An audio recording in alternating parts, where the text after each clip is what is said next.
16वीं पुतली सत्यवती की कहानी। राजा विक्रमादित्य के शासनकाल में उज्जैन नगरी का यश चारों ओर फैला हुआ था। एक से बढ़कर एक विद्वान उनके दरबार की शोभा बढ़ाते थे और उनकी 9 जानकारों की एक समिति थी जो हर विषय पर राजा को परामर्श देते थे तथा राजा उनके परामर्श के अनुसार ही राजकाज संबंधी निर्णय लिया करते थे। एक बार ऐश्वर्य पर बहस छिड़ी तो मृत्युलोक की भी बात चली।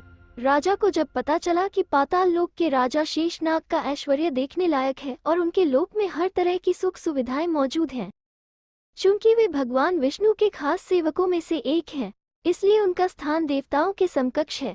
उनके दर्शन से मनुष्य का जीवन धन्य हो जाता है। विक्रमादित्य ने सशरीर पाताल लोक जाकर उनसे भेंट करने की ठान ली। उन्होंने दोनों बेतालों का स्मरण किया।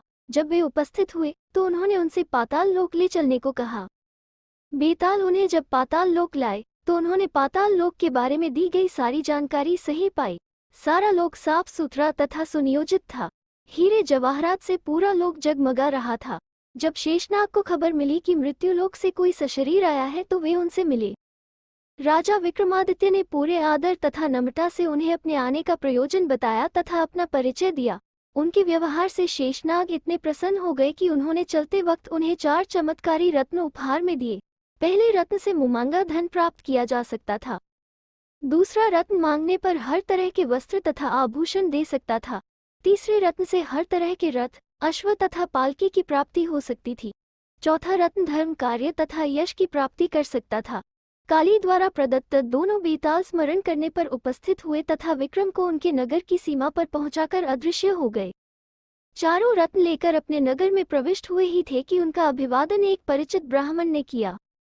उन्होंने राजा से उनकी पाताल लोक की यात्रा तथा रत्न प्राप्त करने की बात जानकर कहा कि राजा की हर उपलब्धि में उनकी प्रजा की सहभागिता है। राजा विक्रमादित्य ने उसका अभिप्राय समझकर उससे अपनी इच्छा से एक रत्न ले लेने को कहा। ब्राह्मण असमंजस में पड़ गया और बोला कि अपने परिवार के हर सदस्य से विमर्श करने के बाद ही कोई फैसला करेगा। जब वो घर पहुंचा और अपनी पत्नी, बेटे तथा बेटी को सारी बात बताई तो तीनों ने 3 अलग तरह के रत्नों में अपनी रुचि जताई। ब्राह्मण फिर भी किसी निष्कर्ष पर नहीं पहुंच सका और इसी मानसिक दशा में राजा के पास पहुंच गया। विक्रम ने हंसकर उसे चारों के चारों रत्न उपहार में दिए। अगले दिन हम सुनेंगे 17वीं पुतली की कथा। कहानी सुनेंगे नेक्स्ट वीडियो में। प्लीज चैनल को सब्सक्राइब करना मत भूलना और बेल आइकन के बटन को भी दबा देना जिससे कि हमारी सारी वीडियोस और कहानी आपको मिलती रहे। Thank you.